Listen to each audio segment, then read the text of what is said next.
wake up this morning to a war in Europe. Very few expected that Ukraine would offer such fierce, strong resistance during the full-scale Russian invasion.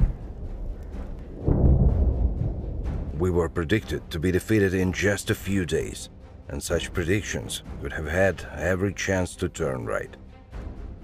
We want to tell you about the little-known events in the defense of Kyiv, when it seemed that everything was about to end not in favor of Ukraine.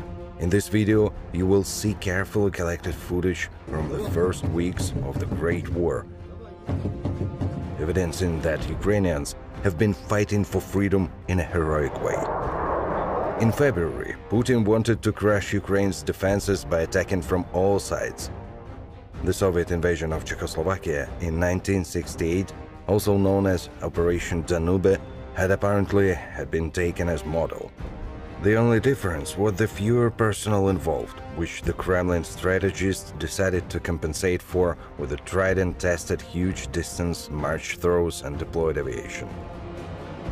In February 24th at 8 a.m., about 40 Russian helicopters with elite special forces on board took off from Belarus in the direction of Kyiv.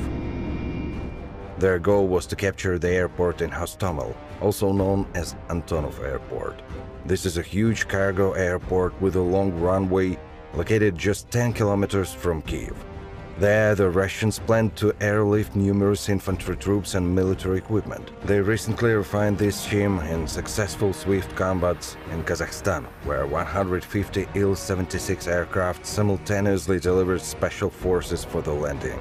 A few hours after the air assault at the Hostomel airport, the Russians were supposed to capture the administrative buildings of Kyiv and decaptivate the government of Ukraine. However, the problems came crashing down on the Russians immediately after their helicopters, having crossed the border, were massively shut down.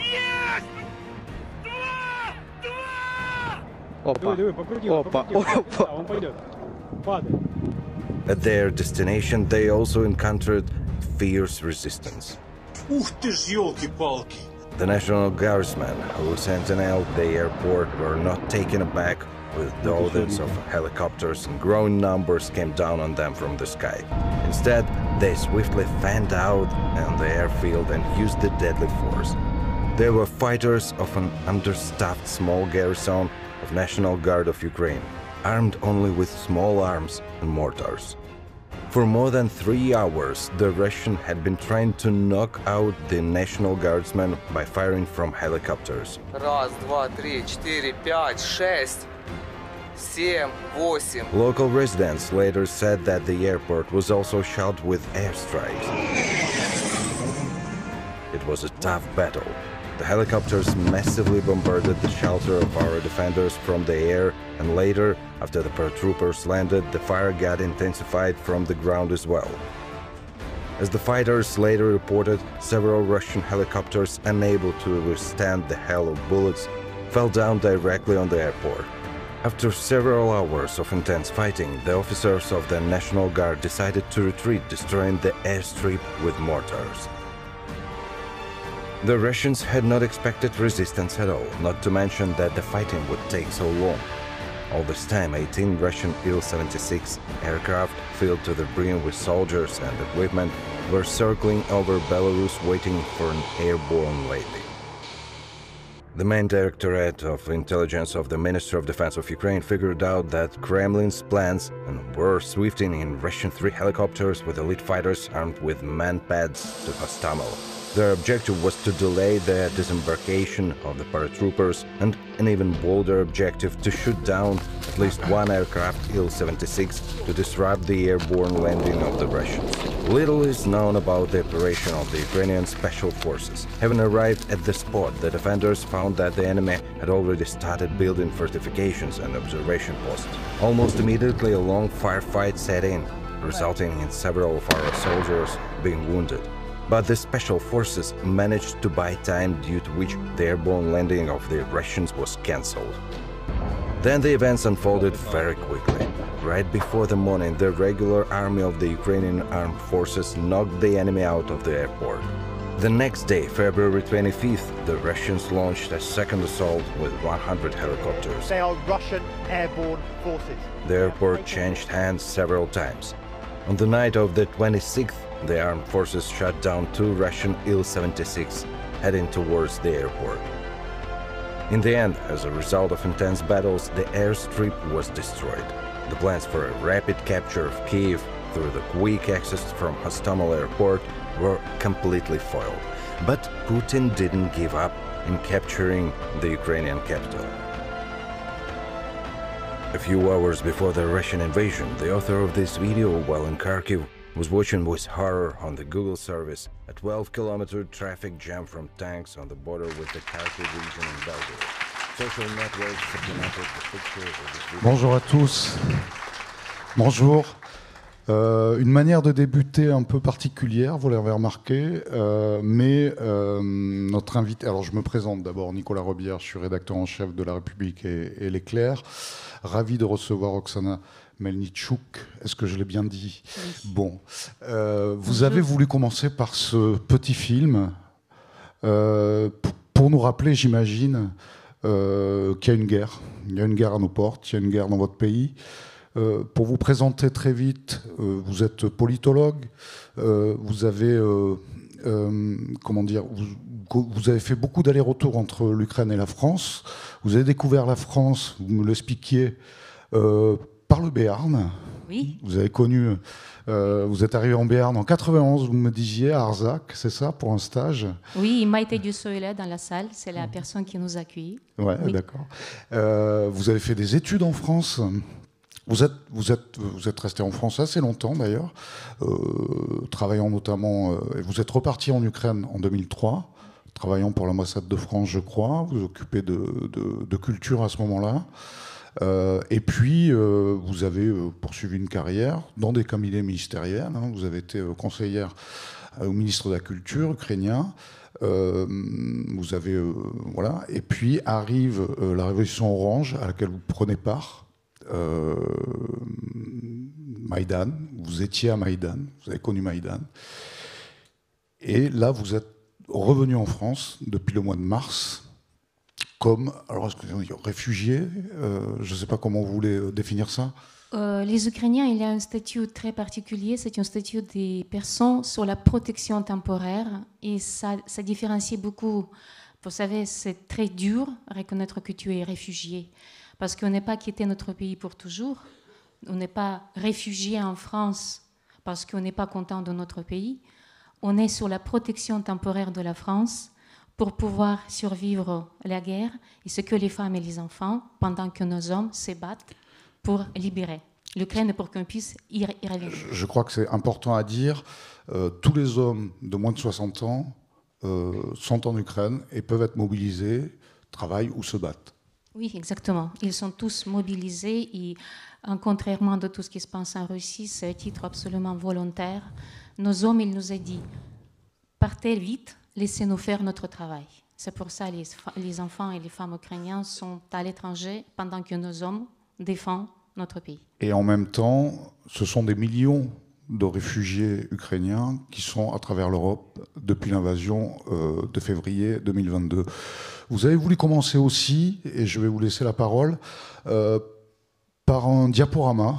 Alors expliquez-nous, on va le lancer, et expliquez-nous pourquoi vous avez voulu commencer par ce diaporama très très visuel, vous allez voir.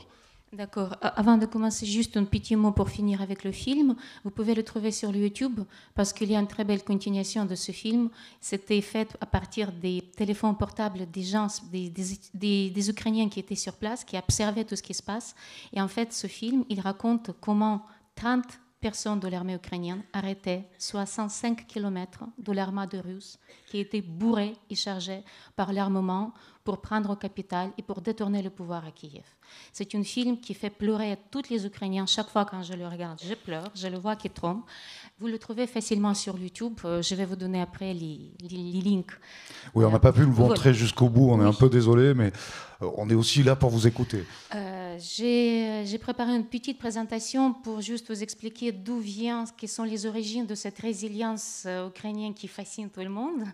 Je vais faire un petit appel à la Révolution française en 1789. Vous vous souvenez très bien que c'était commencé à Paris et après toute l'Europe a pris ces idées. Cette révolution française, elle a fait naître l'idée nationale de la France qu'on admire, qu'on adore, c'est l'égalité, la liberté et la fraternité. La guerre en Ukraine, elle a aussi fait réveiller une identité ukrainienne qui se résume à ces 5 mots: liberté, unité, conscience, vérité dans le sens du droit, de justice et la gloire. Et cette affiche que vous voyez, c'est l'affiche qui a été faite pendant la Révolution de dignité en 2014. Vous voyez, c'est Delacroix.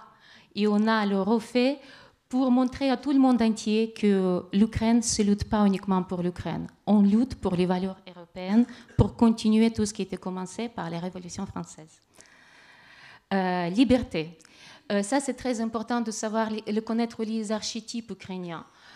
Pourquoi nous luttons avec telle ardeur? Parce que liberté, c'est notre religion. Et cette image de cosaque ukrainien, c'est un archétype ukrainien qui raconte très bien que les Ukrainiens, c'est une nation des pacifistes.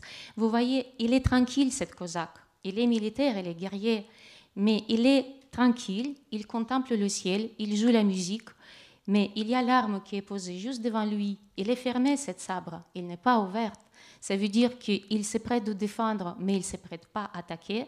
Il y a son cheval fidèle qui l'accompagne dans sa vie, avec une femme qui l'attend toujours dès qu'il s'occupe de la défense de son peuple. Ça, c'est un archétype de l'idée de la liberté de notre pays. Et j'ai mis les paroles de notre hymne national, que nous donnerons notre âme et notre corps pour notre liberté. Et nous montrons à tout le monde entier que nous sommes ressortissants de la famille des Cosaques. Deuxième mot très important, unité. Unité, c'est, vous avez vu, tout le monde est mobilisé, tout le monde est uni maintenant en Ukraine pour ne pas céder, pour ne pas reculer. Quand Poutine dit « vous allez vivre sans gaz », oui, mais sans vous.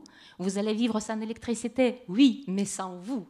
On préfère vivre sans électricité, sans gaz, sans l'eau, mais pas avec Poutine. Voilà. Nous sommes unis maintenant autour de cette idée de défendre l'Ukraine et en fait entrer dans le pays européen pour construire ensemble le futur de l'Europe. Conscience. C'est un mot qui est difficile à trouver équivalence. En fait, vola en ukrainien, ça veut dire c'est votre désir volontaire, consciente, de gouverner sa propre vie. C'est quand c'est vous qui décidez, c'est pas quelqu'un qui vous dit qu'est-ce qu'il faut faire. Et vola, il est déchiffré dans notre symbole national. Vous voyez, dans chaque partie de cette herbe, c'est notre symbole avec qu'elle porte dans notre cœur. C'est chiffré vola, la conscience. Ça veut dire que toutes nos actions, nous faisons consciemment. Nous sommes conscients et nous sommes responsables de tout ce que nous faisons. C'est pas quelqu'un, c'est pas les scénarios américains, c'est pas les scénarios quelconques que nous maintenant réalisons. Non, c'est notre scénario de notre conscience que nous réalisons maintenant avec nos victoires dans cette guerre. Vérité.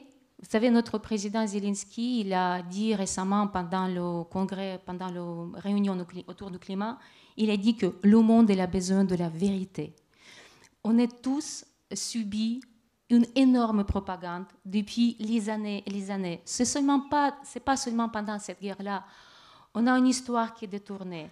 On a la politique qui est détournée. Et je voudrais saluer cet événement, l'idée mène le monde, pour le courage de parler de la vérité, de l'éthique de la politique, de la respect de l'une vers l'autre. Et je me sens très à l'aise et très rassurée en étant parmi la public comme vous, être invitée par les organisateurs. Et c'est une grande responsabilité de parler aujourd'hui devant vous. Donc la vérité, c'est dont on a vraiment besoin. Et la vérité, c'est aussi une histoire de confiance. Maintenant, nous sommes unis dans cette vérité, dans cette conscience. On a la confiance en notre président, on a confiance en l'armée ukrainienne, et avec cette, on a on a, comment ça s'appelle, la confiance à tout ce qui fait notre pouvoir, ce qui est très rare pour les Ukrainiens. Nous sommes comme les Français, on râle toujours, on n'est jamais content. Mais pendant la guerre, on est tous consolidés parce que c'est une question de confiance maintenant en Ukraine. Et la gloire. Vous avez entendu parler tous Slava Ukraini, Héroem Slava. Mais il faut savoir que ce n'est pas les simples mots, ce sont les mots qui ont un grand sens presque métaphysique. Quand vous dites gloire, ça veut dire que vous reconnaissez la dignité de l'être humain. Respecter la gloire, c'est respecter son passé, son histoire, et commettre toutes vos actions en respectant de la dignité dont nous sommes tous héritiers. Et quand vous dites gloire à l'Ukraine, ce n'est pas pour mettre l'Ukraine plus haut que les autres, non, c'est pour reconnaître que notre histoire, même les erreurs de l'histoire, mais c'est notre histoire, c'est nos erreurs.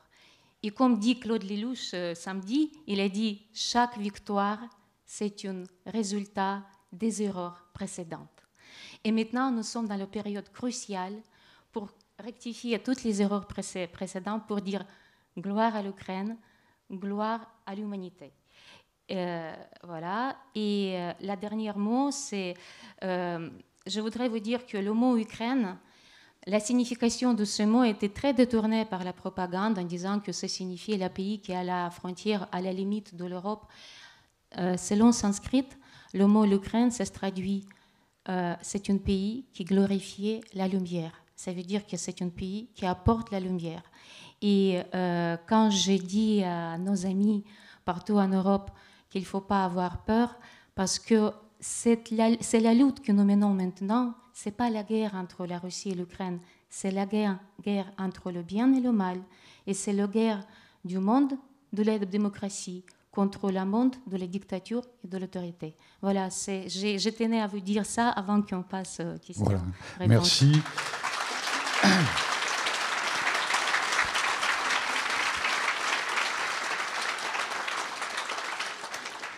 Oksana Melnichuk, quand on a préparé notre entretien, j'ai voulu en fait faire un entretien qui s'adresse à un public français qui, je le pense, a été sidéré en février quand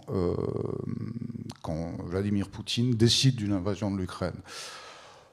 On avait suivi la Révolution orange, mais c'était déjà un peu vieux. On avait suivi l'annexion de la Crimée, mais on l'avait oublié. Il s'est passé beaucoup de choses entre 2014 et 2022, en France notamment, avec les attentats de 2015 par exemple, qui ont beaucoup détourné l'attention, on va dire, du public français vers l'Ukraine. Donc est-ce que vous viviez en Ukraine à ce moment-là, dans les cercles de pouvoir, vous avez été surprise par l'invasion russe ? Vous savez, surprise, on n'était pas surprise par l'invasion, mais on a pensé jusqu'à la dernière minute qu'ils ne vont pas oser de le faire. Parce qu'on a pensé que dans le XXIe siècle, avec tout l'Institut du droit international, avec toutes les institutions comme l'ONU, l'UNESCO, l'OCDE, l'OTAN, personne n'osera faire n'importe quoi. Personne n'osera de violer les droits internationaux. On a croyé, comme nous sommes un peuple très pacifique, et on est un peu naïf aussi, peut-être même infantile, on croyait au pouvoir du droit international. Donc on pensait que Poutine il joue, que c'est un chantage, c'est pour nous faire peur, mais qu'il ne va pas aller plus loin. Mais l'armée ukrainienne, elle était prête pour ça. C'est pour ça qu'on a confiance en notre armée. Et ça, c'est important à dire. C'est qu'on a peut-être oublié qu'en fait, votre pays est en guerre depuis 8 ans.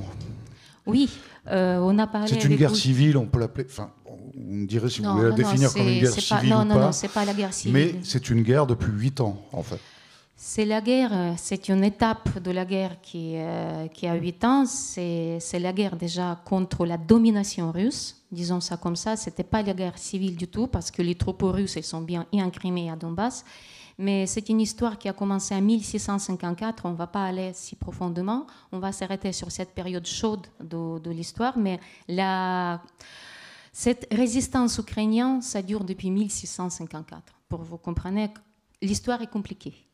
L'histoire est très compliquée, mais il faut dire que c'est ce que fait l'Ukraine, ce que vous observez depuis 1991, à partir de la chute de l'Union soviétique, c'est une tentative de l'Ukraine s'est développée démocratiquement. La Biélorussie et la Russie, ils ont choisi de rester dans l'esprit soviétique. Nous, dès qu'on n'est pas content de notre président, on le change. On sort sur le Maïdan et on le change. Les Russes et les Biélorusses, ils préfèrent la dictature. Bon, chaque peuple fait son choix. Les Ukrainiens résistent à la violence de la démocratie. Et comme on a choisi en 1991, après le référendum, de sortir de l'Union soviétique, de créer notre État indépendant, on a choisi la voie européenne. Ça veut dire le respect du droit, le respect de l'autre, le respect des droits de l'homme.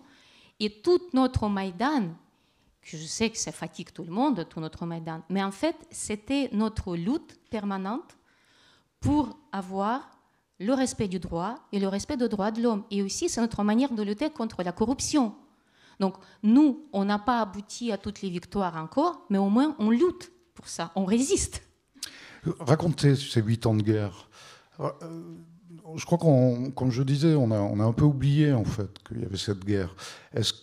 Comment on vivait en Ukraine, on va dire avant février? Est-ce qu'on parle de conflits de basse intensité?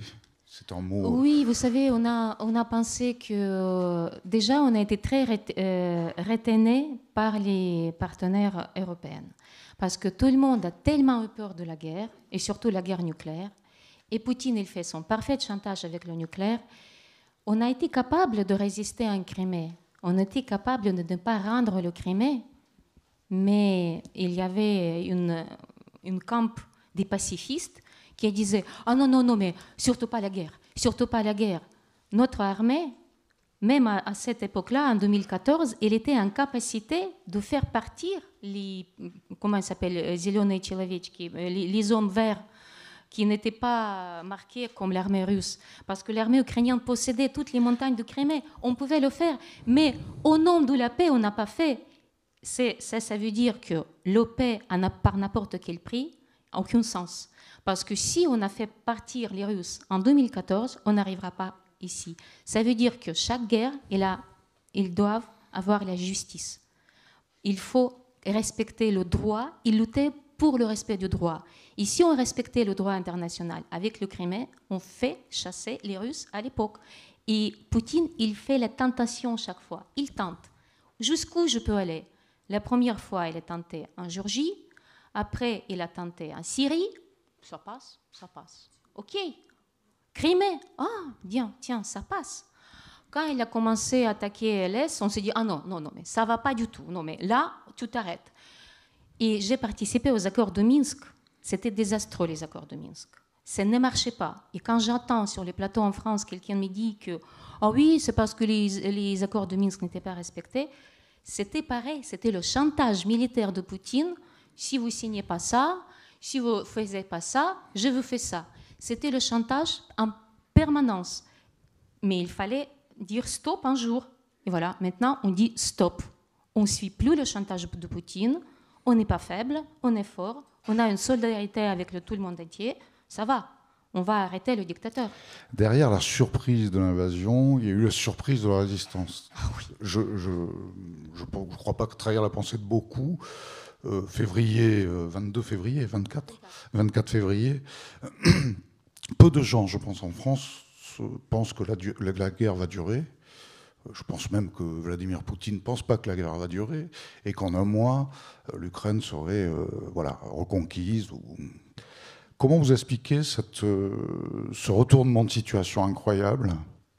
On est quelques mois après, je n'ai pas fait le calcul.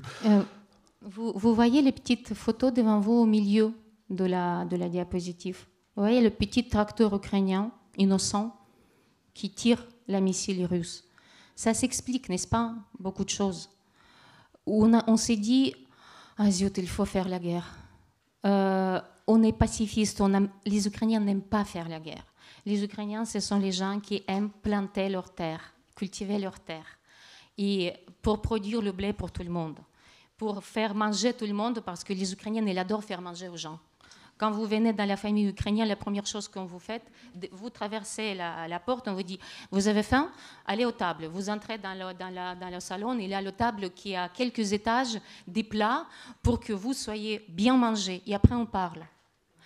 Et on a été quand même, c'était tragédie pour nous de comprendre qu'on va mener la guerre, ça veut dire qu'on va tuer les gens. Mais c'est quand même incroyable que tout le monde a pensé que Poutine va nous envahir très vite. Et ça, moi, par exemple, j'étais personnellement très vexée par l'idée qu'en Europe, on pouvait penser qu'on laisse Poutine envahir Kiev pendant quelques jours, qu'on a fait au moindre effort, résister tout de suite pour dire non, ne vous inquiétez pas, on va vous aider pour résister. Non, là, quand j'ai entendu sur CNN, une reporter de CNN qui dit c'est intéressant combien de temps l'Ukraine va tenir, à ce moment-là, je me dis non mais il faut que je me bats maintenant avec ces médias. Il faut que je fasse face à tout ça parce que c'est pas possible. C'est pas ça qu'il faut le dire. Il faut dire qu'est-ce que nous pouvons faire pour vous aider. Et d'ailleurs, c'était la France qui nous a dit. Mon premier contact avec la France, c'était le 25 février avec le Parlement français, avec M. Bourlange. Il dit Madame, qu'est-ce que nous pouvons faire pour vous? Et je peux vous dire que la France, à partir du 25 février, elle a commencé à faire sans parler. Voilà. Personne ne sait ce que la France fait. Je n'ai pas le droit de dévoiler tout. Après la victoire, on va partager cette belle information. Mais je peux vous assurer que la France, dès le 25 février, elle était à notre côté. Il nous a beaucoup aidés. Et quand je suis allée au 8 mars, j'ai quitté la frontière ukrainienne et je vais en direction de France. C'était les comédiens français qui nous a récupérés avec les autres familles ukrainiennes. Il y avait tout un équipement avec les plaques françaises il y avait presque un embouteillage avec le matériel qui était amené à Kiev. Et le système antiaérien s'était rassuré par les missiles français. C'est un minimum de choses que je peux vous dire. Pour le reste, vous allez connaître plus tard. Je pense que vous n'avez pas été surprise, vous, le monde entier a été surpris de la résistance de l'Ukraine. Vous ne l'avez pas été. Est-ce que vous avez été surprise, finalement, d'un sursaut européen, cette fois-ci, à destination de l'Ukraine? Oui, on a été... c'est en continuation d'après tout ce que vous venez de me demander aussi. En Ukraine, quand tu es en Ukraine, quand tu vois ces trucs de CNN, tu es plutôt fâché, en colère. Tu ne ressens pas cette solidarité parce que tu ne le vois pas encore. Parce que le film qu'on a commencé, c'était la résistance ukrainienne sans aucune aide. Il y avait 30 guerriers ukrainiens qui arrêtaient 65 km de l'équipement russe. Il n'y avait pas aucune aide pour l'instant. Et quand j'ai traversé la frontière, déjà, j'ai pleuré première fois. Parce que pendant la guerre, on n'a pas pleuré, on n'a pas eu le temps, il ne fallait pas devant les enfants pleurer, donc il faut être courageux, voilà, on part parce qu'il faut aider papa de se battre. Parce que si nous sommes là, papa, il a du mal à se battre. Donc, il faut qu'on parte. Et quand tu traverses la frontière, toute l'Europe est plus jeune. Tout est plus jeune, tous les drapeaux partout.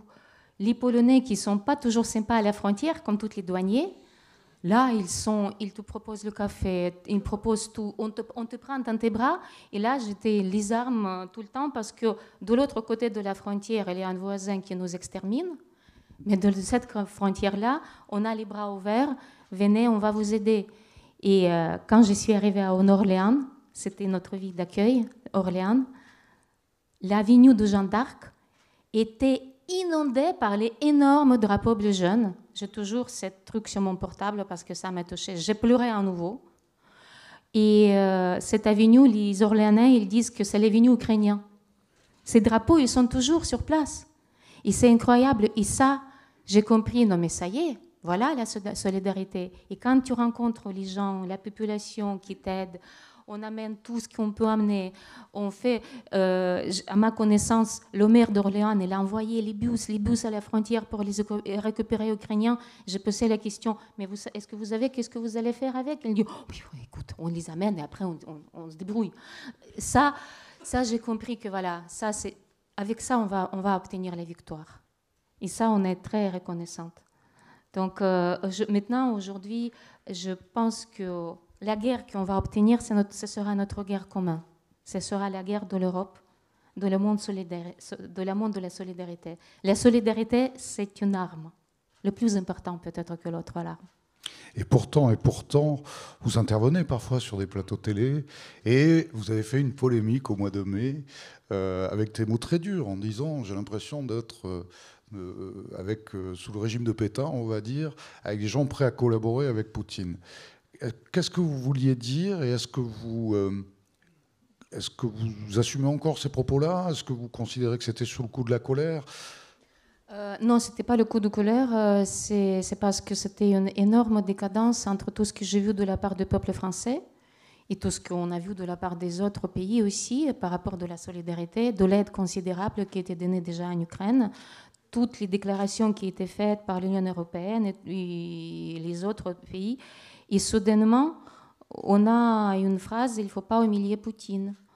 Je peux dire qu'on peut considérer que c'est une faute de communication, juste parce qu'on dit ça comme ça, après on explique et ça passe. Mais quand ça se répète perpétuellement, et après quand l'ambassadeur vous dit « Mais Oksana, mais écoutez, oh non, mais il ne faut pas comparaître ça avec la Deuxième Guerre mondiale et tout », je dis « Mais si, il faut comparaître avec la Deuxième Guerre mondiale. » Parce que quand tu entends ça de la part des anciens ambassadeurs, les diplomates français ou les politiques français, oui, mais il faut être prudent, il faut faire ça. Bon, vous connaissez toutes ces propos. Il ne faut pas humilier la Russie. Il ne faut pas humilier la Russie. Tu veux dire, mais attendez, parce que sinon il y aura la guerre.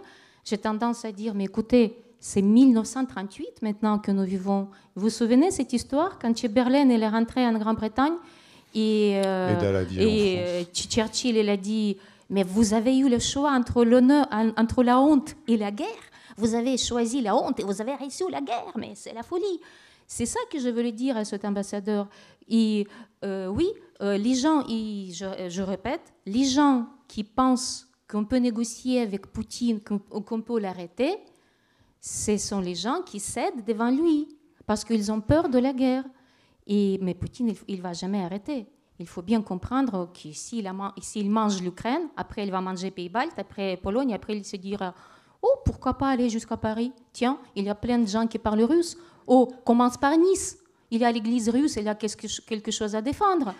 Vous savez, j'ai milité contre la vente des Mistral à Poutine.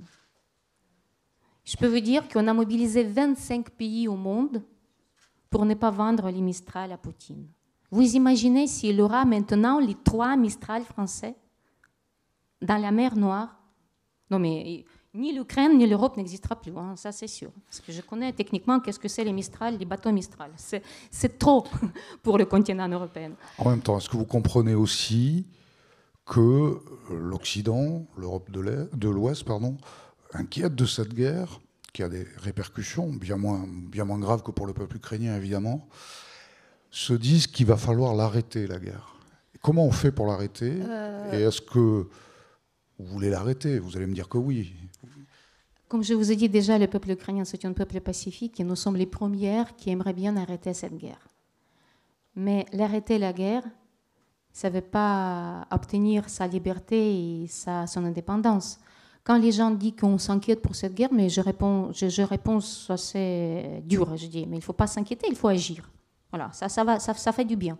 Quand tu es en action, ça fait du bien. S'inquiéter pour la guerre, elle est déjà arrivée. Bon, il faut dire, même le président Macron, il a donné déjà pendant le Forum de la paix, il a donné la formule de la guerre, que c'est une paix hybride, mondialisée. Donc, il faut enfin reconnaître que c'est la guerre qui touche tout le monde. Nous sommes sous les missiles, vous êtes sous les factures pour l'électricité. Bon, je préférais être sous les factures d'électricité et baisser à quelques degrés mon chauffage chez moi qu'être sous les bombes, parce que j'ai vécu une semaine sous les bombes dans mon cave avec les enfants. Donc, je peux vous dire que, vous savez, même s'il n'y a pas de chauffage, on peut supporter ça mieux que les missiles sur la tête. La guerre, je travaille beaucoup maintenant en tant que think tank avec les juristes français pour voir la faisabilité de la tribunal international spécial pour Poutine. Parce que pour votre connaissance, dans le monde du droit, qu'on respecte beaucoup, il n'y avait pas de précédent de justice pour les crimes d'agression. Parce qu'après la Deuxième Guerre mondiale, aucun pays en Europe n'a commis aucune agression contre l'autre pays en Europe. Donc le Cour pénale internationale, il n'a pas de moyens de juger Poutine. Donc il faut créer le tribunal spécial pour juger les crimes commis en Ukraine par le pouvoir de Poutine, par Poutine et son entourage. Donc toutes les guerres, ils doivent se terminer par la justice. Parce que ni la paix, ni la sécurité, ils n'ont aucun sens s'ils n'ont pas suivi par la justice. Parce que ce que les Ukrainiens cherchent dans cette guerre, c'est avoir la justice. Nous demandons les choses assez simples, respect de notre frontière reconnue internationalement et respecter le droit de l'homme et le droit international. Donc cette guerre pourra être finie au moment quand tous les droits seront respectés. Et si nous parlons, comme on est dans le milieu quand même, quand on parle des idées, de point de vue de métaphysique, cette guerre, elle va finir quand la conscience va comprendre que ce sont les idées qui mènent le monde, que peu importe qui contre nous, quand nous luttons pour le bien, et quand nous comprendrons que le matérialisme, que nous ne sommes pas les consommateurs, mais nous sommes les citoyens. Dès que cette conscience arrive, et dès qu'on aura envie de remettre cette conscience à nos enfants, construire notre système d'éducation et de culture pour réveiller les meilleures choses de l'être humain et pas voir cette atrocité que nous montre maintenant l'armée russe, à ce moment-là, quand cette conscience va changer comme ça, tout le monde va comprendre qu'il faut prendre la part dans cette guerre. Parce que vous vous souvenez que Dante, il a dit que la plus dure couenne de l'enfer sont réservées aux gens qui tiennent la neutralité. Donc il faut prendre part, il faut choisir de quel côté vous êtes. Et à ce moment-là, la conscience collective va nous mener vers la victoire dans cette guerre et la guerre va finir. En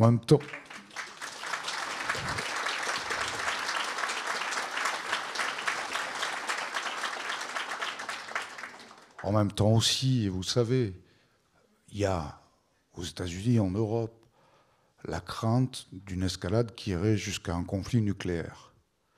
Vous comprenez cette crainte ? On comprend cette crainte parfaitement, mais nous n'avons pas peur.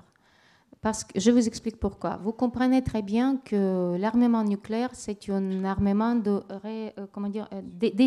dissuasion. Dissuasion. Et les Russes le comprennent très bien. Il faut pas... vous savez, l'armement nucléaire, c'est pas quelque chose que tu lances comme un missile simple. Il n'y aura pas le bombardement comme ça, soudain. Le fameux bouton rouge, ça n'existe pas. Il n'y a pas beaucoup de pays qui possèdent l'armement nucléaire. L'armement nucléaire, il y a un club les gens qui possèdent, des présidents qui possèdent l'armement nucléaire. Il y a certaines règles à respecter en cas où si l'armement nucléaire tombe entre les mains, par exemple, des terroristes. Bon, maintenant, on n'a pas de chance. Hein. L'armement nucléaire, elle est dans les mains de la plus grande terroriste mondiale, Poutine. Bon, il fait partie du club. Voilà, on est presque sans issue. Mais quand même, il y a un système de sécurité dans cette club nucléaire. Dès que les têtes nucléaires, ça bouge. Ils ne sont pas à la frontière, ils ne sont pas posés dans les missiles. Ils se conservent dans les endroits spéciaux qu'il faut bien respecter, il faut bien nettoyer, il faut faire plein d'entraînements qui coûtent très très cher. Il paraît que la corruption russe elle a joué beaucoup pour que c'était très mal entretenu. Il paraît que la date de validité de leur tête nucléaire se termine en 2020, donc déjà, pour vous rassurer un peu. Mais en fait, dès que la tête elle est prise de cet endroit où il est posé, il commence à bouger vers les missiles pour les lancer, les satellites le fixent. Et à un moment, quand vous fixez le mouvement de la tête nucléaire, les gouvernements du monde entier qui possèdent l'armement nucléaire commencent à se parler entre eux. Mais je peux vous dire qu'aucun mouvement de la tête nucléaire n'était pas fixé par les Américains, ni par les Français. Donc, ne vous inquiétez pas, c'est un chantage. Les têtes nucléaires ne bougent pas et on espère qu'ils sont dans très mauvais état. Je peux vous dire, vous savez, l'ironie de destin que toutes les têtes nucléaires étaient faites en Ukraine, en Dnipropetrovsk, en fameuse usine Yuzhmash. Toute la nucléaire de l'Union soviétique était faite par les Ukrainiens. Toute l'intelligence nucléaire, elle est en Ukraine, elle n'est pas en Russie. Je ne sais pas si les Russes, ils savent utiliser. Bon. J'exagère un peu, mais c'est pour vous donner une idée pourquoi nous, les Ukrainiens, nous n'avons pas peur. Parce que quand même, nous connaissons nos physiciens. Ils connaissent très bien le monde des physiciens russes. Il faut peut-être rappeler là, d'ailleurs, qu'en 91, oui, quand l'Ukraine devient indépendante, elle est la 3e puissance nucléaire mondiale. Oui. Et elle renonce à son arsenal nucléaire au profit de la Russie. Il y a un accord qui dit on renonce aux ogives nucléaires et vous ne nous envahissez pas. En gros, c'était à peu près ce... Oui, c'était pas 80, c'était 94. C'était le fameux mémorandum de Budapest. Voilà. Et c'était pas à profit de Russie, c'était à profit de la... Vous savez, c'était un programme de dénucléarisation. Oui, du programme de dénucléarisation. Et l'Ukraine, elle voulait montrer, comme on a été un très jeune État indépendante, on voulait montrer à tout le monde entier notre bonne volonté, notre aspect pacifique, qu'on s'en fout de cet armement nucléaire. Il y avait 2000 têtes. Hein. Il faut vous imaginer, on pourrait avoir aujourd'hui 2000 têtes nucléaires. Et peut-être on n'aura pas là. On ne sera pas là aujourd'hui si on a gardé cette... Mais en même temps, ça pollue beaucoup l'écologie, les têtes nucléaires. L'entraînement, c'est trop cher, l'Ukraine ne pouvait pas le supporter, mais on a été, vous vous souvenez, on a tous été dans cette époque de la chute du mur de Berlin, on a été un peu naïves, très romantiques, on a pensé ça y est, c'est fini, cette menace nucléaire permanente pendant la guerre froide. On était un peu, comment dire, on a romantisé trop la chute du mur de Berlin sans prendre en compte les dangers que nous pouvons avoir. On ne pouvait jamais imaginer qu'on arrive là, à la 21e siècle, n'est-ce pas ? Donc, pour finir avec la menace de la nucléaire, il n'y a pas de menace réelle de nucléaire, mais même si on aperçoit les mouvements des têtes, là, c'est déjà devenu connu, c'est devenu public, c'était publié. Le gouvernement américain, ils ont déjà parlé avec Poutine. Et Poutine, il sait parfaitement qu'est-ce qui lui attend si on aperçoit le mouvement des têtes. On ne parle pas maintenant de lancement. On parle seulement si on aperçoit le mouvement des têtes. Son flotte de la mer Noire va être détruite pendant 5 minutes. Pour votre connaissance, avec tout le potentiel de l'OTAN, tout le potentiel militaire russe pourrait être détruit pendant 40 minutes. Et Poutine, il est conscient parfaitement de tout ça. Donc, dès qu'il commence à faire son chantage, oui, il y a les négociations entre les Russes et les Américains, et entre les Français et les Russes. Mais ce n'est pas les négociations, oui, il faut arrêter la guerre. Non, c'est, écoute, gars, si tu fais ça, on te fait ça. OK, ça compris? Oui, c'est compris, il recule.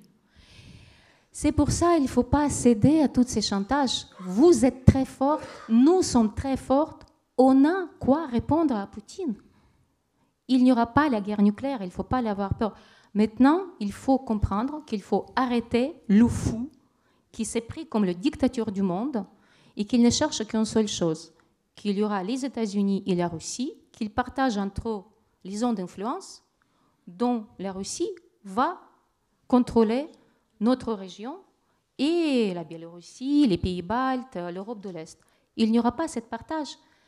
Tous les sommets et l'ONU, et G20, ils ont montré que le monde il n'est plus bipolarisé, il est multipolarisé. Il y a beaucoup d'autres acteurs internationaux, et Dieu merci, ces acteurs internationaux majeurs, comme Chine et Inde, ils ont dit aussi clairement à Ouzbékistan, à Poutine, écoute, non, pas de nucléaire. Si tu fais nucléaire, on a les réponses. Oksana Melnichuk, je vous pose une dernière question, et ensuite vous avez souhaité que la salle vous pose des questions. La dernière question, elle est simple, on va revenir au début. D'où vient l'envie de vivre de l'Ukraine ?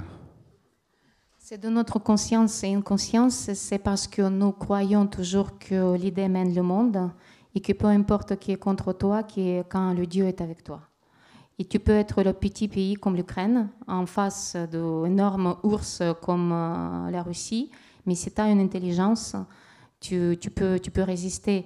Et puis les guerres, elles ne sont jamais gagnées par les armées. Les batailles sont gagnées par les armées, mais les guerres, elles sont gagnées par l'intelligence, par les technologies et par l'esprit. Donc, on va gagner.